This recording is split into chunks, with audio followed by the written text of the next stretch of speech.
saya akan sharing mengenai penentuan luas permukaan menggunakan metode BT atau Banner and Marteller. Nah, metode BT ini merupakan salah satu metode yang paling penting dan juga akurat, yang didasarkan pada absorpsi molekul gas tertentu yang sifatnya inert dan juga berkurang kecil pada permukaan padatan yang dianalisis. Nah, metode ini digunakan secara luas untuk mengukur luas permukaan total pada sampel merkuri. Nah, gunanya itu apa sih? Gunanya itu adalah untuk mengukur luas permukaan secara spesifik dari padatan merkuri dan juga berkurang kecil. Nah, langsung saja ke pengolahan datanya. Di sini ada tahapan menentukan luas permukaan BT.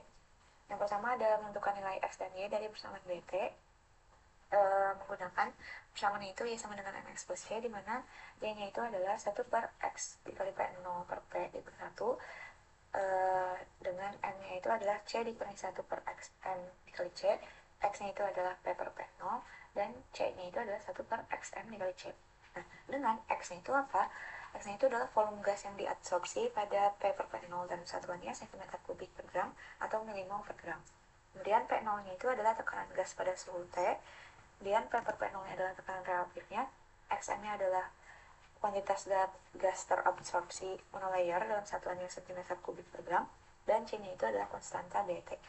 Nah, untuk tahap yang pertama ini, di sini data yang diberikan itu ada data P per P0 dan juga volume adsorbed dalam satuannya cm kubik per gram. Nah, P per P0 ini dia nanti sebagai X-nya, di sini ya P per P0. Kemudian kita perlu mencari nilai Y, karena nanti yang kedua itu kita akan memplotting nilai Y atau 1 per X dikali P0 per P dikurangi 1 sebagai sumbu Y ya di sini terhadap P per P0 sebagai sumbu X. Nah, makanya di sini kita harus mencari nilai Y-nya, yaitu 1 dibagi X dikali P0 per P dikurang dengan 1. Nah, di sini kan yang kita miliki adalah datanya itu P per P0 ya. Nah, sedangkan di sini yang dibutuhkan adalah P0 per P. Bagaimana cara mencarinya? Itu tinggal dibagi aja ya. Jadi 1 dibagi dengan P per P0. Nah, nanti itu hasilnya sama kayak P0 per P. Ya. Nah, untuk X-nya itu dia adalah volume gas yang diabsorpsi. Nah, itu adalah ini volume adsorbednya ya. Ini adalah X-nya.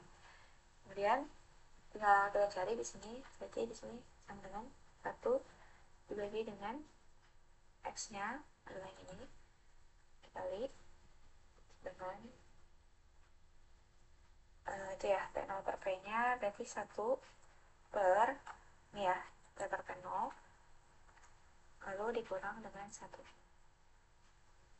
kemudian teraja ini hasilnya di drag ke bawah. Nah, ini adalah hasil untuk sumbu Y-nya. Nah, kemudian kita lanjut ke yang kedua ya, kita tinggal plotting. Ini biasa aja ya, seperti biasa kita klik insert, kemudian yang pilih di sini charge ya, yang scatter, lalu kita select data, di sini klik add, tulisannya plot data. Nah, untuk sumbu X nya adalah ini ya, sumbu X, kemudian sumbu Y nya adalah di sini. Nah, ini sumbu Y. Klik OK. Nah, nanti sudah terplot seperti ini, dan kita memerlukan step selanjutnya itu menentukan persamaan regresi linear. Makanya di sini kita memerlukan persamaan regresi linearnya. Nah, di sini kita pencet aja ini quick layout, tekan ini ya. Nah, lalu kita atur aja ini ya. Kemudian kita beri keterangan di sini sumbu Y-nya nah ini.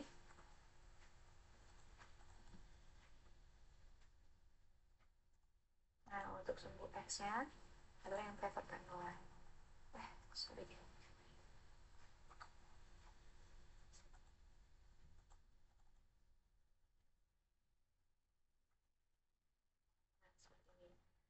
Kita dapatkan di sini untuk slope-nya itu adalah 0,2784 dan intercept-nya adalah 0,0009. Nah, kita di sini ya untuk slope-nya itu kan setara dengan C dikurangi 1 per XM dikali C, dan untuk interceptnya adalah sama dengan 1 per XM dikali C.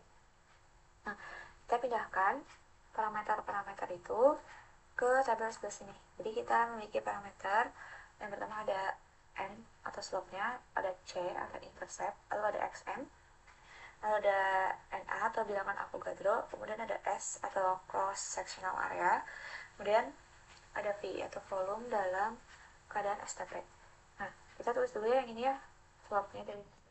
Tapi kalau nggak dari sini juga kita bisa tentukan sendiri. Jadi tinggal ini sama dengan slope, masukkan sumbu Y, kemudian sumbu X. Kan sama ya hasilnya. Ini cuma lebih banyak angka di belakang komanya. Kemudian untuk intercept juga sama dengan intercept, masukkan sumbu Y-nya dan juga sumbu X-nya. Lalu klik enter. Nah, ini juga sama ya, sama. Kemudian untuk selanjutnya kita akan menentukan XM ya. XM itu sama dengan 1 per slope ditambah dengan interceptnya. Ini tuh didapatkan dari hasil yang ini ya. Ini juga sama. Kalau misalnya kita mencari XM dari sini juga bisa, atau dari sini juga bisa ya. Ini tinggal pindah terus saja ke sini, atau pindah ya ke sini maksudnya.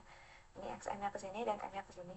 Jadi nanti XM sama dengan C dikali 1 per M dikali C. Nah, untuk intercept ini juga bisa XM-nya di sebelah sini, C-nya ke sebelah sini.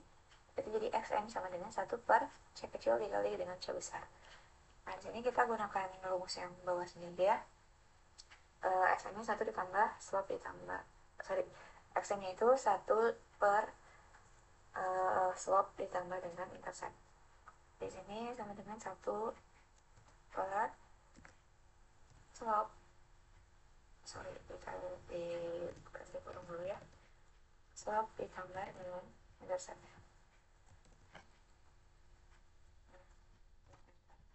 Kemudian untuk bilangan Avogadro ini 6,022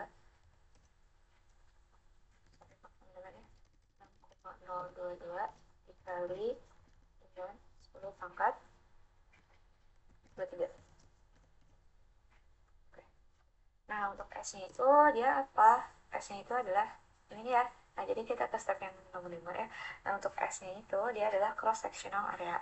Nah, jadi step yang terakhir itu kita menentukan surface area totalnya ya, atau S totalnya, dengan rumusnya itu XM dikali MA dikali S per V. Makanya kita tadi harus mencari XM, terus menentukan MA atau menuliskan MA, dan juga menentukan S-nya, kemudian menuliskan V-nya.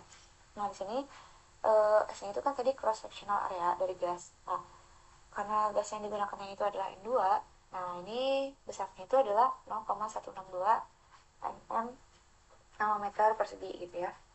Ini sebenarnya dari jurnal ya, jurnal rujukan. Kemudian untuk V-nya itu apa? V-nya itu adalah volume molar dalam keadaan STP ya. Ini yang kita tahu kan, volume dalam keadaan STP itu adalah 22,414 liter atau 22,414 desimeter kubik gitu ya.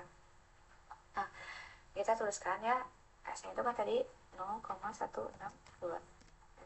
Nah, kemudian untuk V-nya itu kan tadi yang dalam keadaan STP adalah 22,414. Nah, untuk surface area total yang kita cari itu dia satuannya adalah meter persegi per gram. Makanya dari nilai asli yang ini satuannya kan ada dalam senti, ada dalam nanometer, ada juga dalam desimeter. Nah, kita akan konversi atau ubah kesatuannya dalam satuan meter gitu. Di sini ada meter kubik, ada meter persegi juga gitu ya. Nah, untuk konversinya itu bagaimana? Konversinya itu ini ya konversi satuannya. Untuk 1 cm meter gitu. Di sini ada meter kubik, ada meter persegi juga gitu ya. Nah, untuk konversinya itu bagaimana? Konversinya itu ini ya konversi satuannya. Untuk 1 cm kubik itu sama dengan 10 pangkat negatif 6 meter kubik. Untuk 1 nanometer persegi itu sama dengan 10 pangkat negatif 18 meter persegi ya. Kemudian untuk 1 desimeter kubik itu sama dengan 10 pangkat negatif 3 meter kubik. Nah, ini tinggal diubah aja untuk slot dan interceptnya nggak perlu diubah ya, karena yang kita perlukan yang tadi untuk mencari S total itu hanya XN, NA, S, dan juga V gitu ya. Jadi yang kita ubah 4 ini ya, 4 parameter ini. Di sini kita tulis dengan dari sini ya, dari senti ke meter kubik ya, itu adalah dikali dengan 10 pangkat negatif 6. Kan? Nah, kemudian untuk ini mah tetap ya, sebenarnya aja tetap ya. Kemudian untuk sini dari nanometer persegi menjadi meter persegi itu adalah dikali dengan 10 pangkat negatif 18. Jadi ini dikalikan dengan 10 pangkat negatif 18. Nah, kemudian untuk volumenya kita ubah ya, ubah dari desimeter kubik menjadi meter kubik itu dikali dengan 10 pangkat negatif 3 ya, sama dengan ini ya, dikali dengan 10 pangkat negatif 3. Nah, setelah kita mendapatkan semua nilai ini, kita bisa menentukan totalnya ya, surface area totalnya dengan XN dikali NA dikali S per V. Tinggal kita masukkan saja di sini. Ini adalah sama dengan XN-nya. Pakai yang ini ya, yang udah kita konversi ya. Kita kurungin dulu teman-teman. Ini dikalikan dengan juga dibagi dengan V-nya. Kita klik enter. Nah, dapatkan hasil dari luas permukaannya itu adalah 15,5815 gitu, dan satuannya itu meter persegi per gram begitu. Nah, sekian tutorial yang dapat saya sampaikan.